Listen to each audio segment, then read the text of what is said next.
साथियों नमस्कार, स्वागत है आपका अपने चैनल सक्सेस जंक्शन एक कदम सफलता की ओर में। मेरा नाम है अतुल शुक्ला और मैं लेकर के आ गया हूं आपके लिए सभी प्रतियोगी परीक्षाओं की दृष्टि से अति महत्वपूर्ण 360 डिग्री करंट अफेयर। जैसा कि आपको पता है, अब करंट अफेयर का पैटर्न चेंज हो गया है। आपसे हर एक प्रश्न के बारे में डिटेल में जानकारी मांगी जाती है और ऐसे प्रश्नों को आप तभी सही कर सकते हैं जब आपको उस प्रश्न के बारे में अधिक से अधिक जानकारी होगी।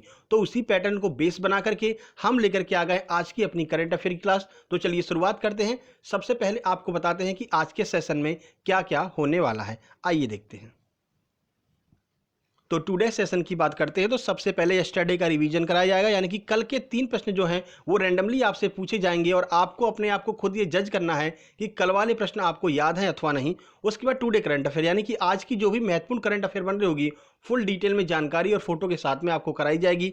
उसके बाद में एमपी करंट अफेयर, यानी कि मध्य प्रदेश करंट अफेयर के जितने भी महत्वपूर्ण प्रश्न होंगे वो आपको कराए जाएंगे। उसके बाद स्टैटिक जीके, जैसा कि आपको पता है स्टैटिक जीके सभी परीक्षाओं की दृष्टि से अति महत्वपूर्ण है, तो स्टैटिक जीके के कुछ महत्वपूर्ण प्रश्न कराए जाएंगे। उसके बाद होमवर्क विद स्क्रीनशॉट, यानी कि कल हमने आपसे एक प्रश्न पूछा था, उसका जवाब जिन लोगों ने भी दिया होगा उनका नाम स्क्रीनशॉट के साथ में आपको दिखाया जाएगा। उसके बाद टुडे होमवर्क, यानी कि आज हम आपसे एक प्रश्न पूछेंगे जिसका जवाब कमेंट बॉक्स में करने पर कल वाली वीडियो में आपका नाम भी देखने को मिलेगा। तो चलिए शुरुआत करते हैं। सबसे पहले रिवीजन कर लेते हैं। देखिए पहला प्रश्न,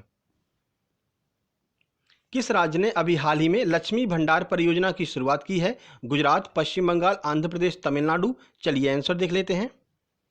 सही आंसर है बी, यानी कि पश्चिम बंगाल सरकार ने अभी हाल ही में लक्ष्मी भंडार परियोजना की शुरुआत की है और इस प्रश्न के बारे में कल हम आपको डिटेल में जानकारी दे चुके हैं। चलिए आगे बढ़ते हैं। देखिए, तो अभी हाल ही में सेहत ओपीडी पोर्टल किसके द्वारा लॉन्च किया गया है? डॉक्टर हर्षवर्धन, राजनाथ सिंह, निर्मला सीतारमण या फिर दिग्विजय सिंह। चलिए आंसर देख लेते हैं।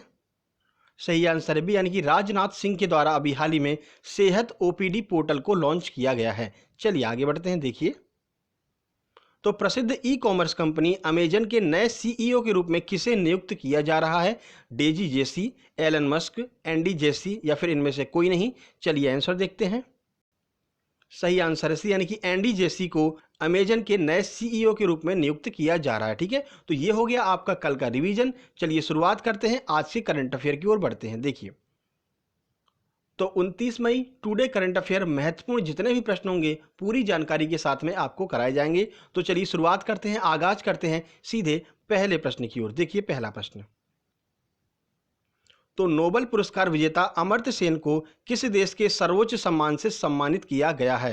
रूस, जापान, अमेरिका या फिर स्पेन। सही आंसर है डी, यानी कि स्पेन के सर्वोच्च नागरिक सम्मान से अभी हाल ही में अमर्त्य सेन को सम्मानित किया गया है। चलिए इनके बारे में कुछ जानकारी आपको देते हैं। देखिए, तो भारत के महान अर्थशास्त्री और नोबेल पुरस्कार विजेता अमर्त्य सेन को अभी हाल ही में स्पेन के सर्वोच्च नागरिक सम्मान से सम्मानित किया गया है। अमर्त्य सेन को 2021 प्रिंसेस ऑफ ऑस्टूरियस अवार्ड सामाजिक विज्ञान की श्रेणी में दिया गया है। ठीक है, तो भारत के एक महान अर्थशास्त्री हैं, इन्हें पहले नोबेल पुरस्कार मिल चुका है। उसके बाद में स्पेन की बात कर लेते हैं। तो स्पेन की राजधानी है मैड्रिड और यहाँ की मुद्रा क्या है, यहीं पर है क्वेश्चन मार्क। अब ये क्वेश्चन मार्क मैंने क्यों लगाया है आपको वीडियो के लास्ट में पता चलेगा। चलिए आगे बढ़ते हैं, अगले प्रश्न की ओर चलते हैं। देखिए, तो अगला प्रश्न है, किस राज्य के मुख्यमंत्री ने कोविड रोगियों के लिए MHIM ऐप लॉन्च किया है? नागालैंड, मणिपुर, मेघालय या फिर राजस्थान। चलिए आंसर देखते हैं। सही आंसर है बी, यानी कि मणिपुर के मुख्यमंत्री ने कोविड रोगियों के लिए MHIM ऐप जो है लॉन्च किया है। अब ये MHIM का फुल फॉर्म क्या है और किस बारे में बनाया गया है ये ऐप, इसके बारे में चलिए आपको जानकारी देते हैं। देखिए, तो मणिपुर के मुख्यमंत्री एन वीरेन सिंह ने 27 मई 2021 को होम आइसोलेशन रोगियों के लिए मणिपुर होम आइसोलेशन मैनेजमेंट यानी कि MHIM ऐप जो है लॉन्च किया है। तो MHIM का फुल फॉर्म याद रखिएगा, मणिपुर होम आइसोलेशन मैनेजमेंट इस ऐप का फुल फॉर्म हो जाएगा। ठीक है, चलिए आगे देखते हैं। इस मोबाइल ऐप को निगरानी स्तर पर होम आइसोलेशन में रह रहे कोविड-19 रोगियों के रियल टाइम के स्वास्थ्य डाटा और जानकारी प्राप्त करने के लिए विकसित किया गया है। इस ऐप में रोगी अपनी स्वास्थ्य स्थिति को अपलोड कर सकते हैं, जिसे बाद में स्वास्थ्य विभाग के द्वारा जांचा जाएगा। यानी कि करंट में उनकी स्थिति क्या है कोविड रोगियों की, वो इस पर अपलोड कर सकते हैं। बाद में अगर उनकी स्थिति खराब होती है तो स्वास्थ्य विभाग की टीम घर पर ही पहुंचकर उनका इलाज करेगी। ठीक है, चलिए आगे बढ़ते हैं। MHIM का फुल फॉर्म याद रखिएगा। अगला प्रश्न देखिए, तो अगला प्रश्न है, 7 लेसन्स फ्रॉम एवरेस्ट नामक पुस्तक किसने लिखी है? ये पुस्तक अभी हाल ही में चर्चा में बनी हुई है। आइए देखते हैं इस पुस्तक को किसने लिखा है। एम वेंकैया नायडू, नीना गुप्ता, आदित्य गुप्ता या फिर अरुंधति राय। चलिए आंसर देख लेते हैं। सही आंसर है सी, यानी कि आदित्य गुप्ता ने 7 लेसन्स फ्रॉम एवरेस्ट नामक पुस्तक को लिखा है। चलिए कुछ जानकारी आपको देते हैं, देखिए। तो दिल्ली के पर्वतारोही आदित्य गुप्ता ने 7 लेसन्स फ्रॉम एवरेस्ट नामक एक पुस्तक लिखी है। ठीक है, तो ये एक पर्वतारोही है, कौन? आदित्य गुप्ता। इन्होंने ये किताब लिखा है। उन्होंने कोविड-19 के लिए अपनी आगामी पुस्तक के माध्यम से 1 करोड़ रुपए जुटाने का निर्णय लिया है। यानी कि इस पुस्तक की जितनी भी प्रतियां बिकेंगी उनसे लगभग 1 करोड़ रुपए की राशि एकत्रित होगी, जिसे वे कोविड-19 रोगियों के ऊपर खर्च करेंगे। ठीक है, यह पहल चाइल्ड राइट्स एंड यू यानी कि CRY के सहयोग से की जा रही है। इस पहल का उद्देश्य 3272 बच्चों को देखभाल, सुरक्षा और शिक्षा प्रदान करने में सहायता प्रदान करना है। ठीक है, तो बस इतना याद रखिएगा। दिल्ली के पर्वतारोही आदित्य गुप्ता, उन्होंने ये किताब लिखी है 7 लेसन्स फ्रॉम एवरेस्ट नामक किताब। ठीक है, चलिए आगे बढ़ते हैं अगले प्रश्न की ओर। देखिए, तो अभी हाल ही में किस भारतीय अभिनेता को UAE का गोल्डन वीजा दिया गया है? शाहरुख खान, संजय दत्त, सनी देओल या फिर अमिताभ बच्चन। चलिए आंसर देखते हैं। सही आंसर बी, यानी कि संजय दत्त को अभी हाल ही में UAE का गोल्डन वीजा दिया है। अब ये गोल्डन वीजा क्यों दिया जाता है, चलिए देखते हैं पूरी जानकारी। देखिए, तो अभी हाल ही में बॉलीवुड अभिनेता संजय दत्त को संयुक्त अरब अमीरात सरकार ने गोल्डन वीजा दिया है। दुबई के शासक और प्रधानमंत्री की मंजूरी के बाद 2019 से ये जो वीजा है वो लागू माना जाएगा। यह देश UAE के भीतर रहने का अवसर देने के बदले में UAE को महत्वपूर्ण निवेश की पेशकश करने वाले इच्छुक धनी व्यक्तियों पर लक्षित है। यानी कि जो भी धनी व्यक्ति हैं, अगर वो UAE में कुछ निवेश करते हैं तो उन्हें UAE जो है वो गोल्डन वीजा देता है। ठीक है, चलिए आगे बढ़ते हैं अगले प्रश्न की ओर। देखिए, इनमें से कौन सा दिवस 28 मई को मनाया गया? वीर सावरकर जयंती, विश्व भूख दिवस, एमनेस्टी इंटरनेशनल दिवस या फिर उपरोक्त सभी। चलिए आंसर देख लेते हैं। सही आंसर है डी, यानी कि ये तीनों जो दिवस हैं वो 28 मई को मनाए गए हैं। ठीक है, हमने अलग अलग प्रश्न नहीं बनाए, एक ही प्रश्न में आपके ये तीनों दिवस कंप्लीट करा दिए हैं। चलिए इन तीनों दिवस के बारे में आपको कुछ जानकारी देते हैं। देखिए, तो वर्ल्ड हंगर डे प्रतिवर्ष 28 मई को मनाया जाता है। यह सतत उपक्रमों के माध्यम से भूख और गरीबी को मिटाने के लिए मनाया जाता है। ठीक है, यानी कि जो भी बच्चे यहाँ पर गरीब हैं और खाना नहीं मिल पा रहा, उनको भूख से ये प्रताड़ित हैं, तो उनके लिए ये दिवस मनाया जाता है, जागरूकता फैलाने के लिए। ठीक है, 28 मई को स्वतंत्रता सेनानी विनायक दामोदर सावरकर की जयंती मनाई गई। उन्हें आमतौर पर स्वतंत्र वीर सावरकर के नाम से भी जाना जाता है। ठीक है, तो इनकी जयंती भी 28 मई को ही थी, ये भी आपको याद रखना है। बात एमनेस्टी इंटरनेशनल की कर लेते हैं। तो एमनेस्टी इंटरनेशनल दिवस प्रतिवर्ष 28 मई को मनाया जाता है। यह शांति स्थापित करने की एक संस्था है जिसे 1977 में शांति का नोबेल पुरस्कार भी दिया जा चुका है। तो याद रखिएगा, एमनेस्टी इंटरनेशनल को 1977 में शांति का नोबेल पुरस्कार दिया जा चुका है। ठीक है, चलिए आगे बढ़ते हैं अगले प्रश्न की ओर। देखिए, केरल सरकार ने कोरोना वायरस के कारण अपने माता पिता को खोने वाले बच्चों के लिए कितनी राशि की वन टाइम वित्तीय मदद की पेशकश की है? 4 लाख रुपए, 3 लाख रुपए, 2 लाख रुपए या फिर 5 लाख रुपए। चलिए आंसर देखते हैं।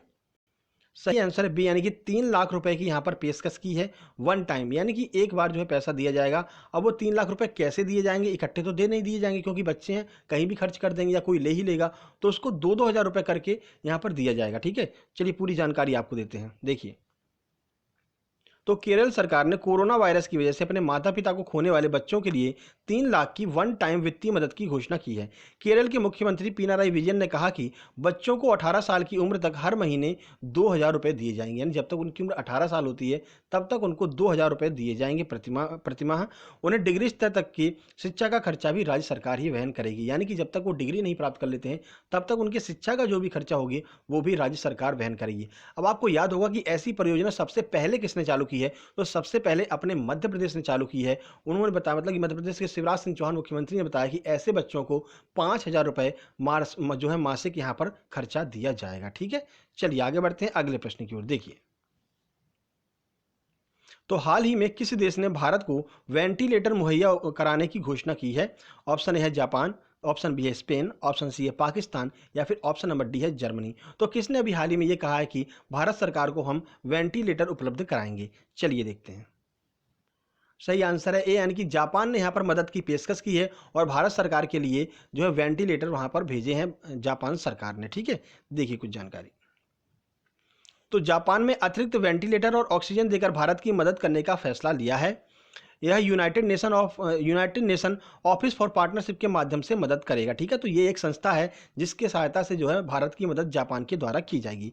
जापान, अमेरिका, ब्रिटेन, रूस सहित कई देश भारत को महामारी के खिलाफ लड़ाई में कोविड-19 सहायता प्रदान करने के लिए आगे आए हैं। ठीक है, तो ये कुछ देश हैं जिन्होंने भारत की सहायता की है कोविड-19 में। जापान की राजधानी की बात कर लेते हैं, तो जापान की राजधानी टोक्यो है, मुद्रा येन है, और कई बार प्रश्न आता है कि जापान की संसद को क्या कहते हैं, तो डायट जो है वो जापान की संसद है। ठीक है, चलिए आगे बढ़ते हैं, अगले प्रश्न की ओर चलते हैं। देखिए, तो यहां आपका टुडे करंट अफेयर समाप्त होती है। इसके बाद स्टार्ट करते हैं हम 29 मई मध्य प्रदेश करंट अफेयर के महत्वपूर्ण प्रश्न। चलिए पहले प्रश्न की ओर चलते हैं। देखिए एमपी करंट अफेयर, पहला प्रश्न।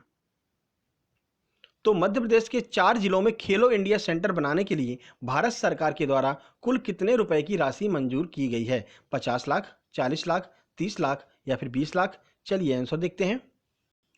सही आंसर है बी, यानी कि 40 लाख रुपए की जो है राशि यहाँ पर आवंटित की गई है। अब ये कहाँ कहाँ पर सेंटर खोले जाएंगे, कौन कौन से जिले में, आपके लिए महत्वपूर्ण प्रश्न बनेगा। तो चलिए पूरी जानकारी लेते हैं इस प्रश्न के बारे में। देखिए, तो भारत सरकार के युवा कार्यक्रम खेल मंत्रालय नई दिल्ली द्वारा मध्य प्रदेश के 4 जिलों में खेलो इंडिया सेंटर बनाने के लिए 40 लाख रुपए की मंजूरी दी गई है। ठीक है, तो 40 लाख रुपए याद रखिएगा। पहला है, ये 4 सेंटर कहाँ कहाँ पर खोले जाएंगे, तो पहला है दतिया में रोइंग का खोला जाएगा, मुरैना में एथलेटिक्स का खोला जाएगा, सागर में हॉकी का खोला जाएगा और देवास में बैडमिंटन का खोला जाएगा। ठीक है, तो 4 जगह ये खेलो इंडिया सेंटर खोले जाएंगे। ठीक है, खेलो इंडिया गेम्स 2022 मध्य प्रदेश की राजधानी भोपाल में आयोजित होने वाला है। तो आप समझ रहे हैं क्यों खेलो इंडिया सेंटर खोले जा रहे हैं, क्योंकि जो 2022 का खेलो इंडिया गेम्स है वो मध्य प्रदेश की राजधानी भोपाल में आयोजित किया जाएगा। ठीक है, याद रखिएगा, बहुत महत्वपूर्ण प्रश्न है। एक प्रश्न यहां से और बनेगा कि भारत के खेल मंत्री कौन है वर्तमान में, तो किरण रिजिजू जो हैं वो वर्तमान में भारत के केंद्रीय खेल मंत्री हैं। ठीक है, याद रखिएगा। चलिए आगे बढ़ते हैं, अगले प्रश्न की ओर चलते हैं। देखिए, राजीव गांधी प्रौद्योगिकी विश्वविद्यालय का कुलपति किसे नियुक्त किया गया है? देखिए, जो भी आरजीपीवी के या जीवा जी के जो भी नए कुलपति बनाए जाते हैं तो वो प्रश्न परीक्षाओं में पूछ लिया जाता है। ठीक है, तो देखिए, सुनील कुमार, रेणु जैन, केजी सुरेश या फिर जयंती सोनवलकर, किसे अभी हाल ही में आरजीपीवी का नया कुलपति नियुक्त किया गया है? चलिए आंसर देख लेते हैं। सही आंसर है ए, यानी कि सुनील कुमार को अभी हाल ही में आरजीपीवी का कुलपति नियुक्त किया गया है। तो बाकी के तीनों ऑप्शन जो हैं वो भी कहीं ना कहीं पर कुलपति हैं, तो तीनों ऑप्शन के बारे में भी जानकारी देंगे और इस प्रश्न के बारे में पूरी जानकारी लेंगे। देखिए, तो राजीव गांधी प्रौद्योगिकी विश्वविद्यालय का कुलपति प्रोफेसर सुनील कुमार को नियुक्त किया गया है। आरजीपीवी के कुलपति के रूप में प्रोफेसर सुनील कुमार का कार्यकाल 4 वर्ष के लिए होगा, यानी अगले 4 वर्ष तक जो है सुनील कुमार कुलपति बने रहेंगे आरजीपीवी के। ठीक है, केजी सुरेश माखनलाल चतुर्वेदी विश्वविद्यालय के कुलपति हैं, जयंत सोनवलकर भोज ओपन यूनिवर्सिटी के कुलपति हैं और रेणु जैन जो हैं वो देवी अहिल्याबाई विश्वविद्यालय की कुलपति हैं। ठीक है, तो ये भी आपको याद रखना है, परीक्षाओं में पूछा जा सकता है। चलिए आगे बढ़ते हैं। देखिए, तो यहाँ से आपका स्टार्ट हो रहा है स्टैटिक जीके का छुपा रुस्तम क्लास। स्टैटिक जीके सभी परीक्षाओं की दृष्टि से महत्वपूर्ण है, चाहे आप एमपीपीएससी दे रहे हो, चाहे आप यूपीएससी दे रहे हो, एसएससी दे रहे हो, व्यापम का कोई भी एग्जाम दे रहे हो, यूपीएससी पीईटी दे रहे हो, सभी के लिए महत्वपूर्ण है स्टैटिक जीके। और हम इसमें ऐसे ही प्रश्नों को कवर करते हैं जो परीक्षाओं में आए हुए होते हैं। ठीक है, कुछ इतिहास भूगोल के भी प्रश्नों को हम यहाँ पर कवर कर लेते हैं। चलिए पहले प्रश्न की ओर चलते हैं। देखिए, तो पहला प्रश्न है, विश्व में सबसे छोटा लिखित संविधान किस देश का है?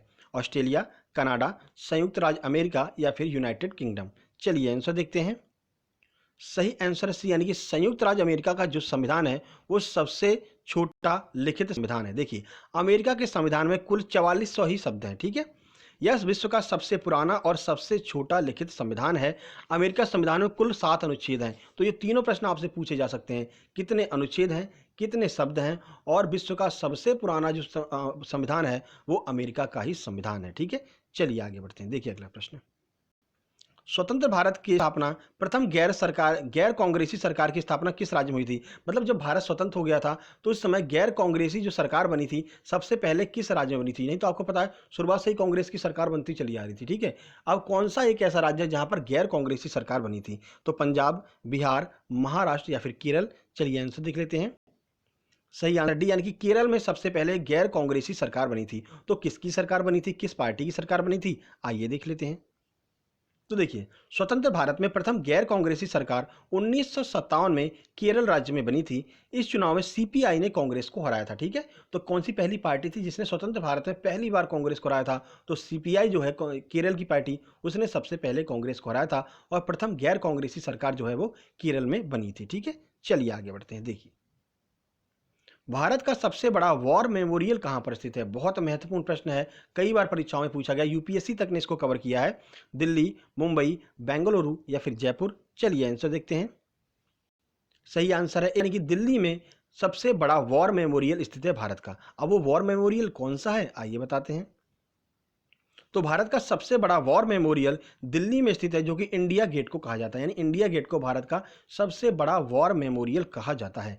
इंडिया गेट पर प्रथम विश्व युद्ध में शहीद 17,000 सैनिकों के नाम लिखे हुए हैं। जो प्रथम विश्व युद्ध में भारत की तरफ से लड़े थे, वो 17,000 सैनिक जो शहीद हो गए थे, उनके नामों को जो है इंडिया गेट पर लिखा गया है। और सबसे बड़ा वॉर मेमोरियल भारत का क्या है? तो वो इंडिया गेट, जो कि दिल्ली में स्थित है। ठीक है, चलिए आगे बढ़ते हैं। देखिए, तो कल के प्रश्न की बात कर लेते हैं। कल हमने आपसे पूछा था कि चुनाव आयोग का वर्णन भारतीय संविधान के किस अनुच्छेद में किया गया है? सही आंसर आर्टिकल 324। देखिए किस किसने सही आंसर दिया है। तो शैलेंद्र चौधरी ने बिल्कुल बहुत सही जानकारी दी है। जितेंद्र भारद्वाज ने बताया है कि 324 में। उसके बाद साक्षी द्विवेदी ने बताया है। हरीश साहू ने बताया, हरीश बाबू ने बताया बिल्कुल सही। प्रमीला प्रजापति ने बिल्कुल सही बताया है। साक्षी चौबे ने बिल्कुल सही बताया है। संध्या स्वामी ने बिल्कुल सही बताया है। सचिन पारासर ने बहुत अच्छी जानकारी दी है। राधेश्याम शुक्ला ने कहा वेरी नाइस। पूजा दांगी ने बिल्कुल सही आंसर बताया है। देव शर्मा ने बिल्कुल सही बताया है। शिल्पा वाखेड़े ने बहुत सही जानकारी दी है। उसके बाद अवंतिका शुक्ला ने बिल्कुल सही बताया है। बहुत बहुत धन्यवाद आप लोगों का कमेंट करने के लिए। ऐसे ही कमेंट करते रहिए और दोस्तों के पास शेयर जरूर कीजिएगा। अगर ये वीडियो आपको पसंद आ रहा हो, हमारी मेहनत आपको पसंद आ रही हो, तो अपने दोस्तों के पास शेयर जरूर किया कीजिए। ठीक है, और वीडियो को लाइक कर दिया कीजिए। कल कमेंट तो बहुत सारी थी, लेकिन उतना लाइक नहीं था। मतलब लोग कमेंट करते हैं, लाइक नहीं करते। भाई ऐसा क्यों करते हैं? चलिए आगे बढ़ते हैं, आज के प्रश्न की बात कर लेते हैं। देखिए, तो आज का प्रश्न हमने शुरू में पहले प्रश्न में ही आपसे पूछ दिया था कि स्पेन की मुद्रा क्या है। महत्वपूर्ण है क्योंकि चर्चा में है स्पेन। अपने आगामी परीक्षाओं के लिए स्पेन की मुद्रा आपसे पूछी जाती है। ठीक है, राजधानी हमने मैड्रिड बता ही दी है, आपको मुद्रा यहाँ पर बताना है। और स्पेन के बारे में आपको जो भी अतिरिक्त जानकारी मिलती है, गूगल बाबा से सर्च करके आपको यहाँ पर कमेंट करना है। ठीक है, उसके बाद बता दें, रोज दोपहर में 12:30 बजे हम एमपीपीएससी वालों के लिए प्रैक्टिस सेट लेकर के आते हैं। रोबोटिक्स का लेकर के आए थे, भूगोल का लेकर के आए थे, और आज भी हम प्रैक्टिस सेट लेकर के आने वाले हैं। कल हमने कला एवं संस्कृति का प्रैक्टिस सेट यहाँ पर लेकर के आए थे। ठीक है, ये वीडियो पसंद है, वीडियो को लाइक कीजिए, दोस्तों के पास शेयर कीजिए, चैनल को सब्सक्राइब करके नोटिफिकेशन बेल जरूर दबा लीजिएगा। जल्द ही मिलते हैं दोपहर में 12:30 बजे। तब तक के लिए नमस्कार, धन्यवाद।